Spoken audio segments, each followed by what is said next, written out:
Hello everyone, welcome back to my YouTube channel. As you know, the name of my channel is Mind Speak and I'm Dr. Manju Antil. I'm a psychologist, एक मनोवैज्ञानिक, and here I am with a new video and with a new topic. आज का जो मेरा topic है वो मैंने class 11 psychology NCERT से चूज़ किया है। इसके अलावा ये जो टॉपिक है वो इम्पॉर्टेंट है इंडस्ट्रियल साइकोलॉजी स्टूडेंट्स के लिए, ऑर्गेनाइजेशनल साइकोलॉजी स्टूडेंट्स के लिए, जो मैनेजमेंट में या जो है अदर फील्ड्स में साइकोलॉजी पढ़ते हैं, उनमें लगभग हर एक जो है साइकोलॉजी में ये टॉपिक कवर होता है। अगर competitive exams point of view से देखें तो सीटेट के एग्ज़ाम में मैंने बहुत फ्रिक्वेंटली इस टॉपिक से क्वेश्चंस देखे हैं। सो जो मेरा आज का टॉपिक है वो है Maslow's theory of self actualization. Abraham H Maslow, उन्होंने 1968 में ये थ्योरी दी है। 1970 में उन्होंने इस थ्योरी को रिवाइज किया। इस थ्योरी को हम नीड हायरार्की थ्योरी भी कहते हैं। नीड हायरार्की, सबसे पहले हम अंडरस्टैंड करने की कोशिश करेंगे कि नीड क्या होती है। Whenever there is lack of something, जब हमारे अंदर कभी किसी चीज़ की कोई कमी होती है और हम उसको अचीव करने के लिए, उसको सेटिस्फाई करने के लिए जो एक्शंस करते हैं, जो सिचुएशंस अराइज होती हैं, उनको हम नीड कहते हैं। मैं बहुत छोटा सिंपल एग्जांपल यहाँ पर आपको दूंगी। यू आर फीलिंग डिहाइड्रेटेड, आपका माउथ ड्राई हो रहा है, तो आप थर्स्टी फील कर रहे हो। दैट मीन्स आपकी बॉडी में एक लैक है वाटर का, पानी की कमी है। तो आप पानी पीते हो, आपकी जो नीड है वो वाटर की वो सेटिस्फाइड हो जाती है। तो इसी तरीके से हमारी साइकिल चलती है। एक चीज़ की नीड सेटिस्फाई होती है, दूसरी नीड अराइज हो जाती है। Through out the day, through out the life इसी तरीके से नीड अराइज होती रहती हैं और सेटिस्फाई होती रहती हैं। Need hierarchy, now need is clear. Hierarchy, hierarchy क्यों बोला है अब्राहम मैस्लो ने इस थ्योरी को? क्योंकि उन्होंने ह्यूमन बींग्स की जो नीड है उनको एक हायरार्किकल ऑर्डर में प्रेजेंट किया है। यहाँ पे बेसिक सर्वाइवल नीड से लेकर जो है हायर ऑर्डर नीड्स के बारे में उन्होंने बात करी। एक हायरार्की में उन्होंने 5 नीड्स दी हैं। जो सबसे बेसिक नीड है उन्होंने उनको अपने पिरामिड में बॉटम पे रखा है और जो हायर ऑर्डर नीड्स हैं उनको टॉप पर रखा है। इस तरीके से 5 नीड्स के बारे में हम वन बाय वन यहाँ पर बात करेंगे। जो हमारी पहली नीड है that is basic physiological needs. Basic physiological needs जो हमारे सर्वाइवल के लिए बहुत ही इंपॉर्टेंट है, जिसमें आता है hunger, thirst, sex and sleep. बिना पानी के, बिना खाने के, बिना सोए आप जिंदा नहीं रह सकते। इसीलिए इन नीड्स को बेसिक फिजियोलॉजिकल नीड्स के साथ साथ बेसिक सर्वाइवल नीड्स भी हम कहते हैं। अब्राहम मैस्लो ने सेक्स को भी जो है बेसिक फिजियोलॉजिकल नीड्स में रखा है। सेक्स हमारे सर्वाइवल के लिए बहुत इंपॉर्टेंट नहीं है, बट हमारी गुड मेंटल हेल्थ के लिए इक्वली इंपॉर्टेंट है जितना हमारे लिए खाना, पानी पीना या सोना इंपॉर्टेंट है। अब जब हमारी ये नीड सेटिस्फाई हो जाती है, उसके बाद ही हम लाइफ में कुछ और सोच पाते हैं। कुछ और मतलब अब हम आ गए हैं सेकंड स्टेज पर। अकॉर्डिंग टू अब्राहम मास्लो, जब हमारी फर्स्ट नीड सेटिस्फाई हो गई तब हम सेकंड नीड पर आए। सेकंड नीड जो है हमारी वो है safety needs.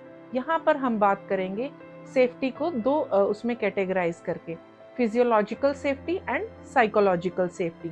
Physiological safety, physiological safety होता है जब आपकी बेसिक सर्वाइवल नीड्स सेटिस्फाई हो गई, तब आप अपने लिए एक घर या एक शेल्टर के बारे में सोचते हो कि हमें कहाँ रहना है।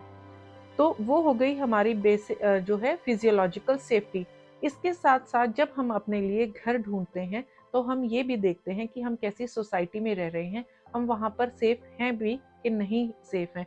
तो एक साइकोलॉजिकल सेफ्टी भी तभी आती है जब आपके पास एक अच्छा शेल्टर होता है, एक अच्छी जगह होती है, एक अच्छी सोसाइटी होती है। Only then you feel safe.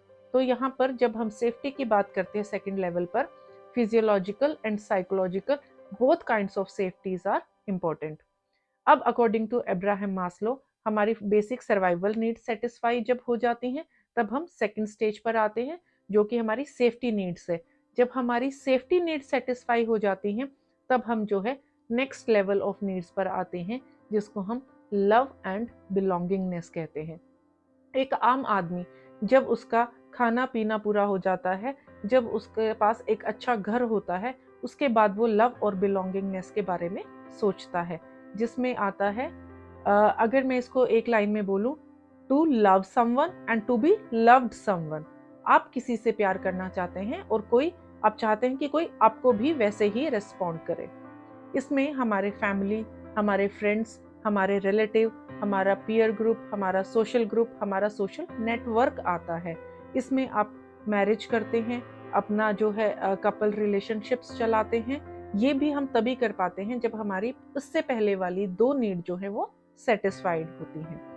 So according to Abraham Maslow, जो 3 नीड मैंने अभी तक आपके साथ डिस्कस करी हैं, जो कि बेसिक फिजियोलॉजिकल नीड्स हैं, हमारी सेफ्टी नीड्स हैं and love and belongingness needs हैं।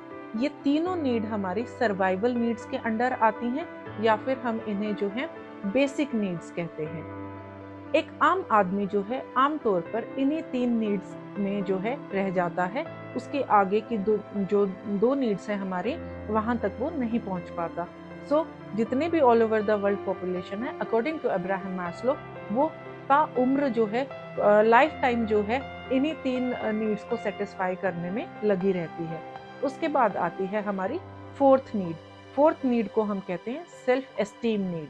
सेल्फ एस्टीम क्या होता है? व्हेन यू फील वैल्यूड, आप अपने आप को अब सोसाइटी में एक वैल्यूड पर्सन की तरह देखते हो, एक जो है नामी गरामी आदमी की तरह अपने आप को रिप्रेजेंट करने की कोशिश करते हो।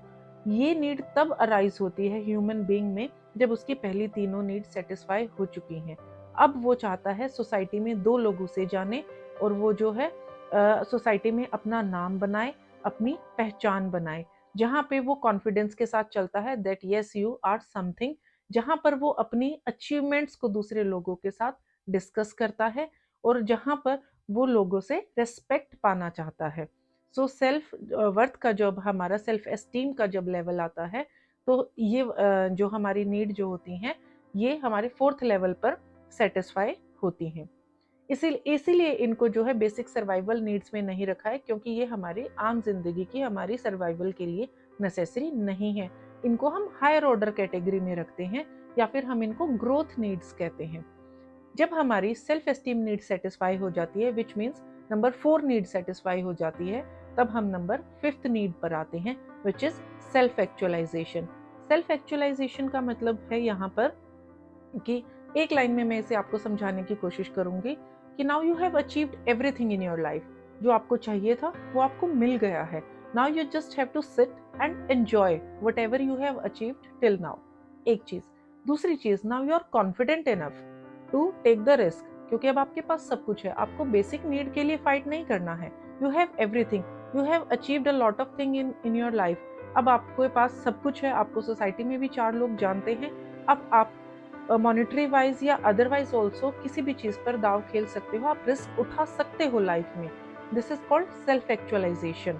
आप जो है कॉन्फिडेंट इनफ होते हो टू जो है किसी से अगर आप बात कर रहे हो, तो अपना पॉइंट ऑफ व्यू रखने के लिए आप जो है कॉन्फिडेंट होते हो, या आप किसी के पॉइंट ऑफ व्यू को जो है बीच में जो है आप उससे डिसएग्री होने के लिए भी कैपेबल इनफ होते हो। That is called self actualization level. आम पॉपुलेशन में से बहुत कम लोग ऐसे होते हैं जो इस लेवल पर पहुंच पाते हैं, जो अपना पॉइंट ऑफ व्यू इतने strongly all over the world या पब्लिक के सामने रख सकते हैं, और या जिनको जो है बेसिक नीड्स के लिए फाइट नहीं करना, वो जो है अब उनके पास एम्पल ऑफ रिसोर्सेज हैं। सो अगेन मैं यहाँ पर रिपीट करूंगी, जो हमारी पिरामिड जो है ऑफ नीड्स में अब्राहम मास्लो ने बात करी है, इस पिरामिड में जो सबसे बॉटम पर आती हैं फिजियोलॉजिकल नीड्स, देन हमारी सेकंड नंबर पर आती हैं हमारी safety needs, then love and belongingness needs, then 4th number पर आती हैं self esteem needs, and finally at the top is self actualization needs. Abraham Maslow की इस थ्योरी में इतना ही है। इसके अलावा अगर आपको कोई भी डाउट है, आप कमेंट सेक्शन में जाकर प्लीज जो है अपना सजेशन दीजिए, क्वेश्चन पुट करिए। I am there to reply you guys. Please student community में जितना हो सकता है इस वीडियो को शेयर करें, ताकि ज़्यादा से ज़्यादा स्टूडेंट्स को मेरी इस वीडियो से बेनिफिट हो। Thank you for watching guys. Have a nice day.